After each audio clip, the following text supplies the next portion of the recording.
Mr Deputy Speaker, I wish to begin by thanking the people of Bassetlaw for putting me here. My commitment is to serve all residents to the best of my ability. I also wish to thank the Honourable Member for Boston Skedness for his contribution, and I look forward to debating you in this place. Today's debate has a direct link into the ongoing discussions on poverty. Having seen the last government shut all 3 Bassetlaw police stations and both courthouses, I have much to say on the issue in this Parliament. Crime and poverty have a clear connection. I need no lessons in how a lack of money impacts on children growing up. I lived it. But that experience taught me something far more valuable in understanding the impact of poverty and inequality. Because what my family lacked in money, we more than made up in love and in hopes and dreams. I was brought up to believe in me and what I could achieve. My mother got herself out of poverty because of the Open University, and my father made a choice all too familiar today. He gave up his engineering job to be a Sainsbury's warehouse man to guarantee cheaper food. And of course, he served as a shop steward for Usdaw. I remain proud of both my parents and for what they did for me. A free school meal kid, separate queue of course. A free school uniform kid, clothes from the jumble sale. No new smart, bright white socks for me.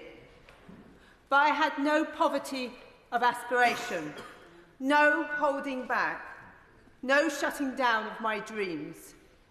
That's good parenting, backed by their hard work. I commuted 6 hours every day to complete my own studies, taking my newborn baby in a carry-cot with me. That is what learning to aspire results in. I get the little me's, so common in Bassetlaw and elsewhere. They are my people, my responsibility. Money is often a problem, but poverty of aspiration is much bigger to overcome. Where you are told that you cannot do that, that this door is not for you, that you stink, that you're thick, that your hopes are only ever dreams and can never be realised, well, this kid never stopped dreaming. Yeah. Today's little me's, doing without the flashy trainers, who play outside but never go inside the big sports stadiums or the posh restaurants and the cafes, the kids who don't fly on aeroplanes or get taken to museums or theatres, those who have never seen the King or his palace or Big Ben. This place too often expects the little me's in my area, in my constituency of Bassetlaw, to celebrate a rapidly changing world by telling them to get to the back of the queue and behave themselves. I'm not having that.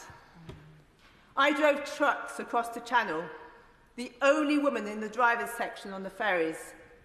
Small boats, new problem.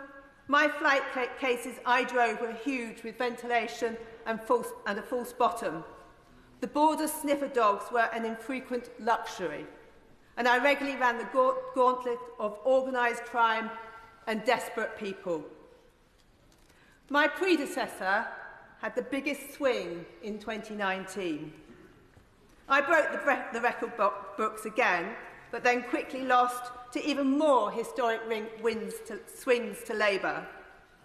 I know he likes his beer, and I applaud his regular support for our local pubs, where he can drown his sorrows every time his beloved Notts County Football Club fails to deliver.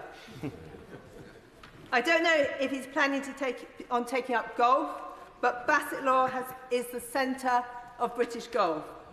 7 serious golf courses, Ryder Cup hosts and star players, including a magnificent municipal golf course. We regularly provide more of the Ryder Cup team than the entire golfing countries, and Joe Dean of College Pines Golf Club show the potential to reach these heights at the Open this weekend. From Danny Willits to Matt Fitzpatrick, we continue to grow international level golfers, and of course our own Freedom of the Borough champion Lee Westwood, who continues to inspire our young boys and girls. He learned his trade on the council-run golf course, open and affordable to all. Nobody stopped me from dreaming big, and that's the Bassett law I intend to deliver. My style of being MP will be outcomes-based. If I can do it, then so can you. Look not only where you are, but where you are going. This kid made it here, and I put you all on warning. I will be knocking the doors that kids in my area do not go through, and they will be coming with me. And I can assure you that I will channel my inner Michael Caine for those of you who choose to ignore my knock. The biggest single crime would be to get here where people like me are not supposed to be and merely sit here and make up the numbers. Yeah. This kid has only just begun, and there is no time to waste. Yeah. Maiden speech, Josh Babarinde.